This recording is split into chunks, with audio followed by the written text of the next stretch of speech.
Hey, what's going on, guys? Thanks for checking out today's video. Today we're taking a look at Edrags in war against anti-3 bases. Maybe even a couple of ring bases in there, but just playing with Edrags. I'm trying to practice this strat and get better at it because it's just one of those strats I always neglected learning. It doesn't seem overly complicated, so here we are. Doing the Edrags, doing the early tome. That seems like what all of the really good Edrag players do, and it definitely confuses me, or did confuse me, on why it makes sense to do that. You're burning the tome through what seems like nothing important at all, but it does seem to keep the balloons alive and the drags with at full health going into the core of the base. I still feel like, especially like in Legend League, where all the cores of the bases are heavily trapped, kind of like it is here, it would make more sense to save the tome for that, but it works. That's all that matters. So I'm just copying the technique that I see the pro players using with Edrags, and it definitely works. So here we go, late blimp into the town hall. The crash damage of the blimp actually took it down, I think. And the Edrags and the heroes are just plowing through the base. Pretty powerful. It still blows me away how powerful Edrags are, even in a meta where we're at Town Hall 14. Edrags did not get a level added to them, and they're still super strong. Pretty impressive. All right, let's go ahead and take a look at another raid. It's a nice little 3-star right here. Okay, so here we have another anti-3. Sweeper facing 9, sweeper facing 1. So we're going to come in from the 6 to 3 o'clock side. I'm standing in the Stone Slammer over here. There's no air defense over here really after that air defense itself. It just seemed like there was not a lot to take down that Slammer. So thought I'd solo the Slammer and try to get the Eagle. It does path away from the Eagle, which is unfortunate, but fine. Sending the E-Drags again. Those rages overlap, and that's probably not the best thing in the world. Could have spread those out. And we tomed really early, but we're moving into the base. And it's always risky going opposite the Town Hall with a Stone Slammer. You really don't have a lot of options left to get the Town Hall except for the Royal Champion. So I'm just letting things play out to see how it goes and holding the Royal Champ for the Town Hall if I think I need it. And here it's definitely looking like I'm going to need the Royal Champ on the Town Hall. So we're going to rage. We're going to send the champ in. We're going to freeze the Town Hall. We still have our poison as well in case skeletons came out around the Town Hall, which they didn't. Very nice. And here we go. Just sending the RC in. She's going to pull the Hound, but that's okay. We put the poison down, and we're going to take care of that Hound with our RC. We still got about 3 or 4 E-Drags up and a baby drag. And this is looking like another triple. Only a handful of buildings left.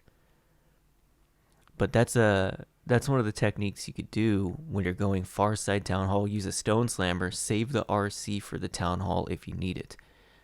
If you can, try to save the poison, because usually there's a bunch of skelly traps by the Town Hall. In this case there wasn't, but usually there is. Just got to deal with these pups really quick. Another nice thing about E-Drags, they're very fast. So okay, let's take a look at another raid. Okay, so here we have an anti-2 that I think I saw in Legend League as well. Just going to get some reps to make sure that what I did in Legend League worked the way that it was repeatable, so I could do it again here, which is basically what this is a test of. There we go. Got the heroes coming in at 12, drags coming in as well at like 1 to 2 o'clock. Pushing in, holding the tome just a little. Used the tome here, did not catch any balloons in the tome, so that was kind of unfortunate. But E-Drags are pushing in to a nice tight pack around the RC.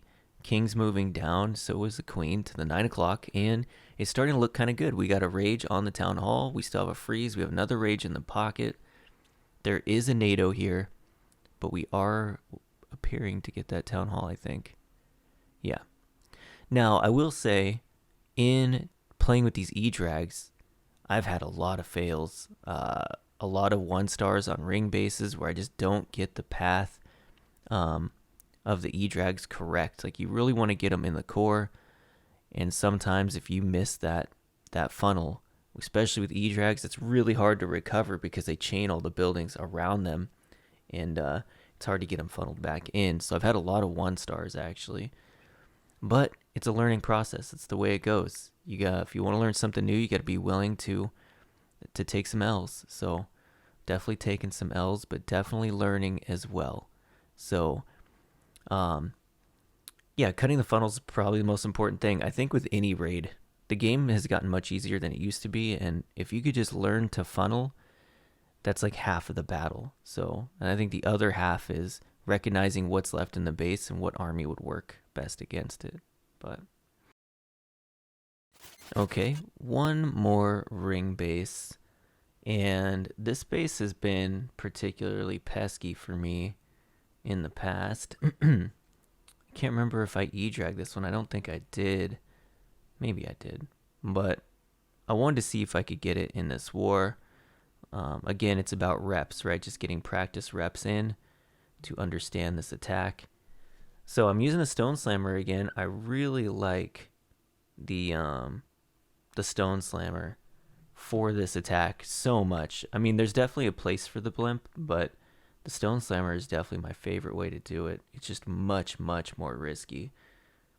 And here we got everybody moving in. We have a pack of drags with the heroes. Probably not the best thing, not the worst, being as we did get a couple of drags on the town hall. It really only takes 1 or 2 drags on the town hall under rage to take it down. So, and we got the RC coming in from the 6. Heroes, drags pushing around the 3. The drags in the core died because there weren't enough of them to chain the buildings fast enough. So Scattershot ended up killing them.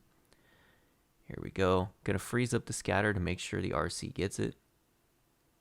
And she does not get it. Wow.